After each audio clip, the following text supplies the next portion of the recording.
in this video, we're not going to be working on the 911 because I'm waiting for some parts on that.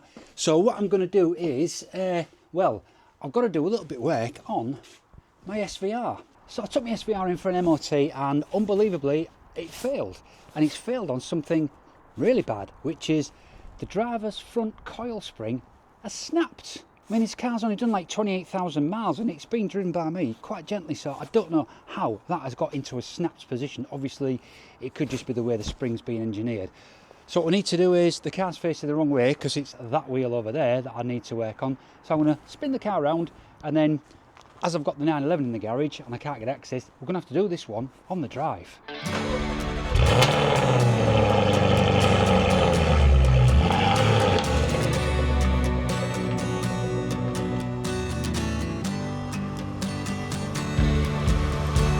Right, now let's get it jacked up and get an axle stand under there for safety.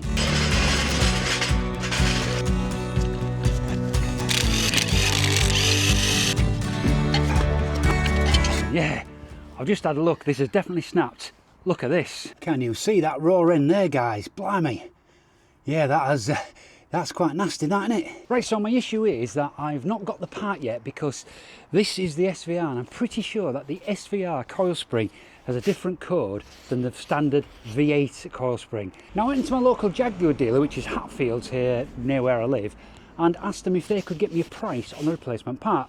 And to be honest, from Jag, it's not bad, it's £175 and they can have it in 24 hours, so I'm not too worried about getting the part.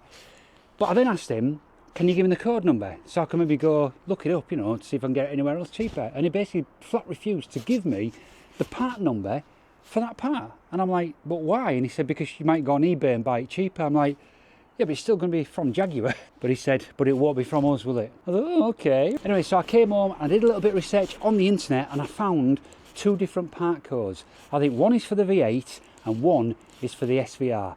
But what I want to do is I want to take this one off, have a look at the spring, hopefully we'll get the part code from the actual spring, then I can order it and get it here within 24-48 hours. But first of all, let's get this shock off and let's check it out.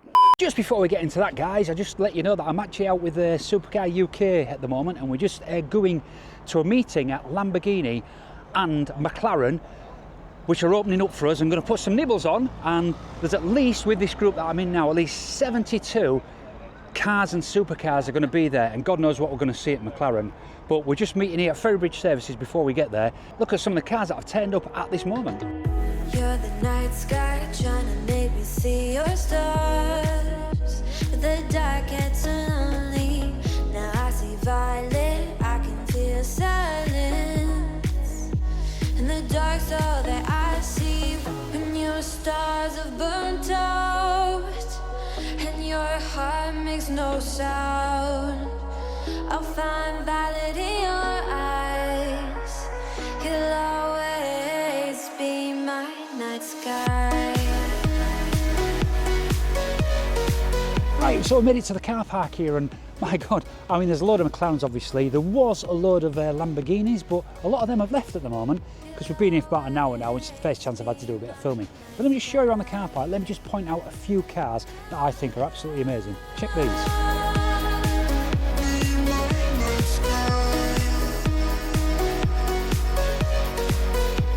So this is M4 competition in a matte black. I'm assuming it's a RAF. Is that a colour you can get? Don't know. It looks absolutely evil. McLaren 650S. And this, guys, is my favourite. This is what I would sell my SVR for. I would love an AMG GT R. Watch the time, I can't find the point where I to pass the line, but Or would I go for this, guys? The Ferrari SF90. but I always fear the dark. Now I see violet, I can feel silence. You always feel so far when your stars have burnt out. And look, even a car like my 996 has made an appearance here, but this is a convertible with a hardtop. I'll find valid in your eyes. You'll always Now this is a rare car, this one. This is a Aston Martin Vantage GT8. You don't see many of these on the road.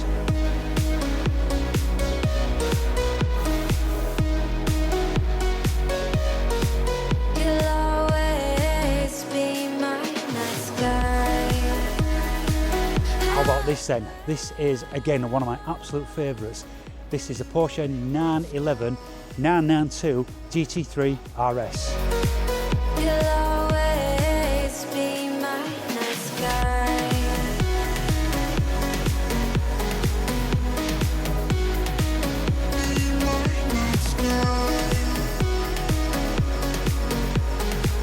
You'll always be my nice guy. And check this one out, a Ferrari F8 Tributo. You're the night sky trying to make me see your stars, but the dark gets lonely. Next, again another Ferrari, a 458. Silence in the dark's all that I see when your stars have burnt out. So now let's go and have a look at what we've come here for, and that's to go in and have a look at the McLaren showroom. I'll just show you an overview of this place because there's so many cars in here, we can't go through each one. Let me take you inside and show you what McLaren have got to offer us today.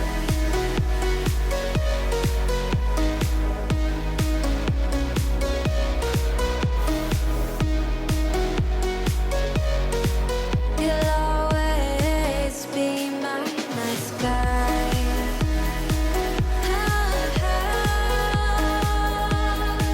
Be my nice guy. You'll always. Right, so that's a McLaren, and next door to them is a Lamborghini. Let's go check what these have got to offer. I can't figure you out now. I see all blue. There is so much cold in you, and the silence is so loud when you go. I just stay dancing with my shadow. Well guys, if I had the cash, I think this is Lamborghini that I would get. This is the Huracan, but these are a bit better than that. This is Huracan Evo. Beautiful machine.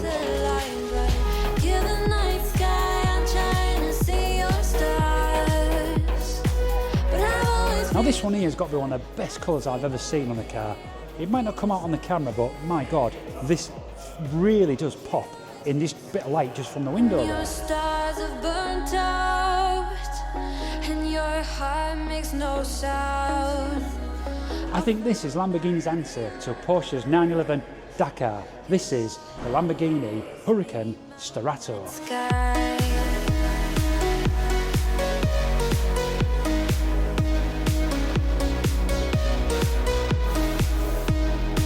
And of course, a Lamborghini star of the show is their new Lamborghini Revuelto. Is that how you say it? Who cares how you say it? Look at this.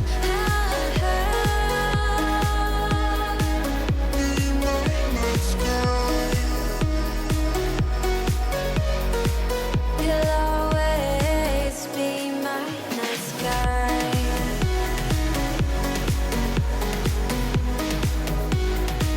So that's it guys, that was a very quick tour of the McLaren and Lamborghini on the Supercar UK day out. Let's get back to the garage. Firstly, to reveal the top mount bolts, we just need to remove this cover. And then remove the active damper connection. And there we can see the 4 top mounts. Now what I've seen on many YouTube channels is when they come to get the bottom bolt out of from the yoke of the shock, that it's under a lot of tension. It's very hard to do it. So what I think I'm going to do is put the hub underneath my axle stand, put it under tension, and then release the top mounts. Then I should be able to lower the hub, which will bring the actual strut out and release the tension on the lower bolt. Let's try that method. Right, now I'm going to lift up the suspension until it looks like it's lifting the car. Here we go. So I think that's now taking a lot of stress off the top mount. So let's release those top mount bolts. So these are 13mm. So now by my theory, I should be able to lower the jack slowly. That should release the strut from the top mount fitting. Right, so firstly we're going to move this upper control arm bolt so we can release this, because you won't get the strut out with this in the way. It's a 18mm on there. Right, a bit of hammering action. This is a 3/8 Allen key. I'll put it there so it jams against that. Yeah, now I say I got the ratchet spanners. I've got a 17 and I've got a 19. I don't have an 18.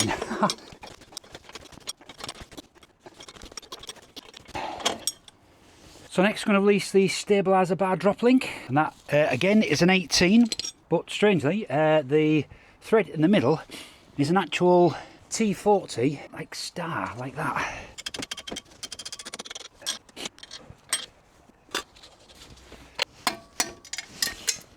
So that now gives us loads of access to get to this strut. So all we need to do now is undo the bolt that goes through the bottom there, through the yoke, and then this will come off. Before we do that, I'm just going to mark all this up so that I know exactly the way that it should go back on.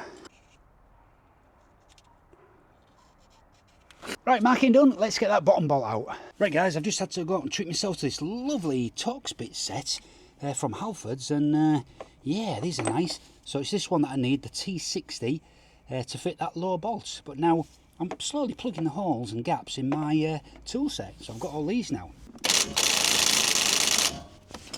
Right, decided not to go too mad with the impact driver because I don't want to round off this, else I'm stuck. So we're going to try conventional tools, guys. Yep, she's moving.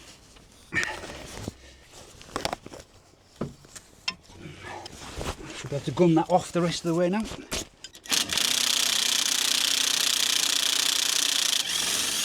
There she is. So now it's just a matter of jiggling about, and we should be able to get this shock out.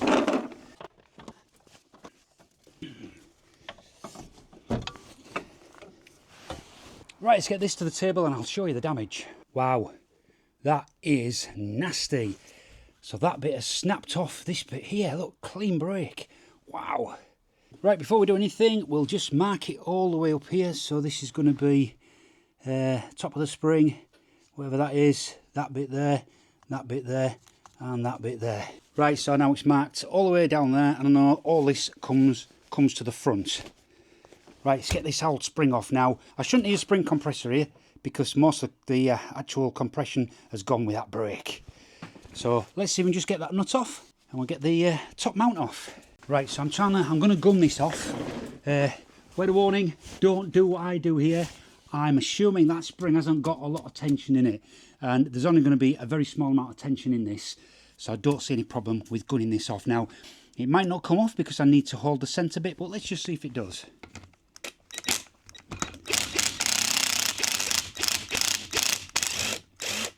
And there she goes, and no tension at all.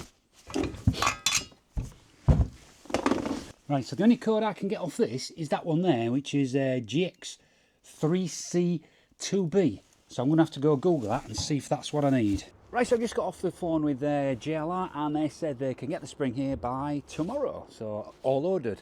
Now that's going to be 24 hours for me, but for you, it should be instant. The next day. Right, it's the next day now. My poor Jag's been sat here overnight without a front wheel on, but I've just had the call from JLR, my part's in, let's go get it. And we're taking the trusty Skoda.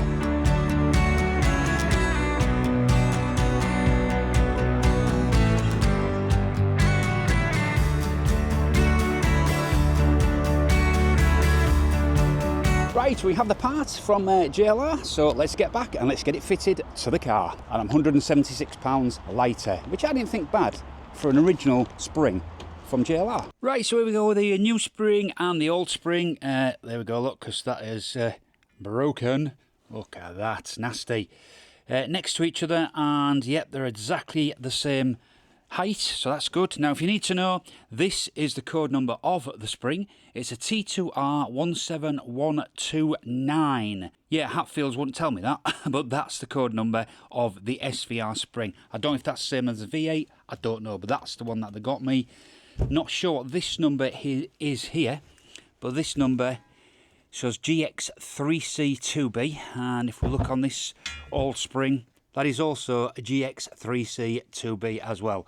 And some of you guys might know what these markings are.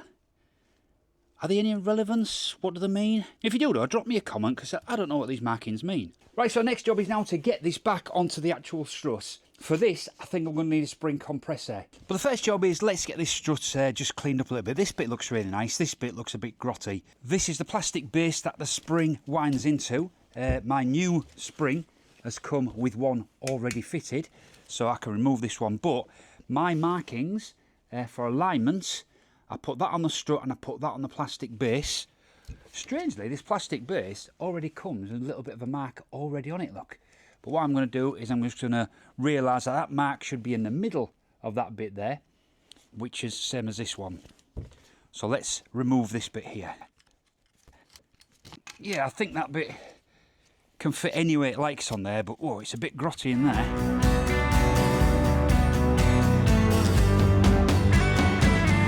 Right, let's just give that a little bit of a clean there now. So let's just test fit the new spring and just make sure that we're going to get the alignment.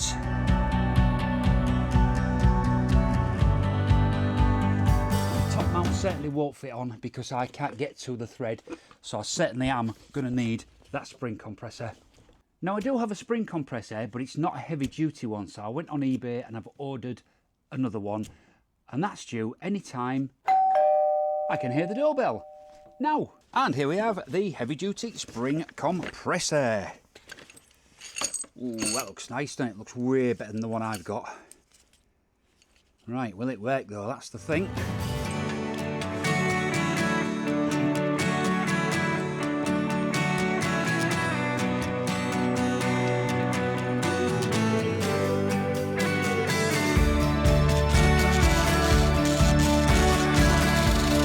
Right, hopefully that's enough. Let's see if this now fits on.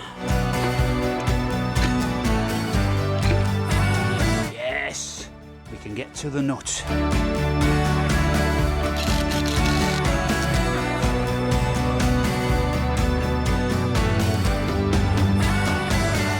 Now we can reduce the tension of the spring compressors.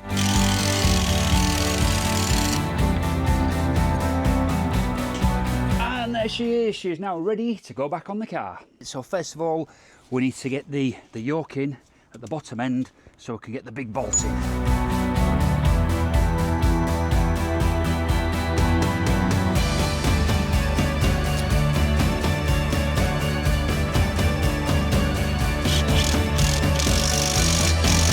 I've gone that in, but I'm not going to torque anything just yet because the Jaguar manual states that everything should be torqued when the weight of the car is on the hub. Now, I'm not going to be able to get underneath if I put the wheel back on, but what I'll do when I've assembled it all, we'll just jack up the hub here up to the position where it's just about to lift it off the axle stand, and then that should be the same as the car being sat on its wheels. Then we can torque all of the nuts. So now I've got the bottom bolt in, let's get the strut top mounts in place.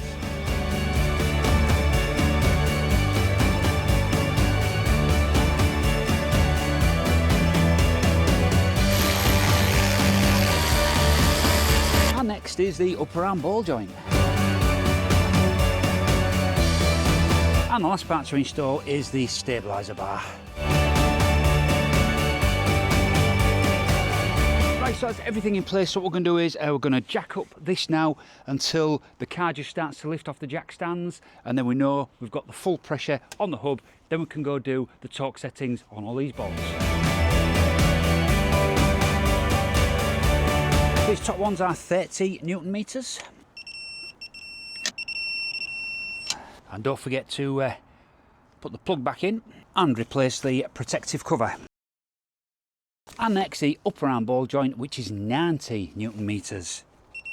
And then the stabiliser bar, which needs to be at 70 Newton meters. And lastly, the yoke to the lower arm bolt, which is 60 Newton meters plus 90 degrees.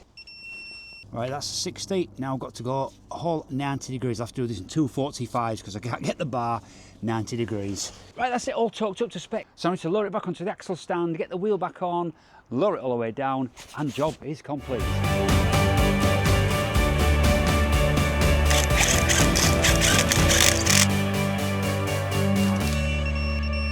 Right, it's all back together, so let's bang it back down to the MOT testing station for that free retest. And there we go, guys, we have the piece of paper that allows my car to be legally on the road for another year. Absolutely fantastic, over the moon that this job has gone quite well. It's not as hard as you think, to be honest.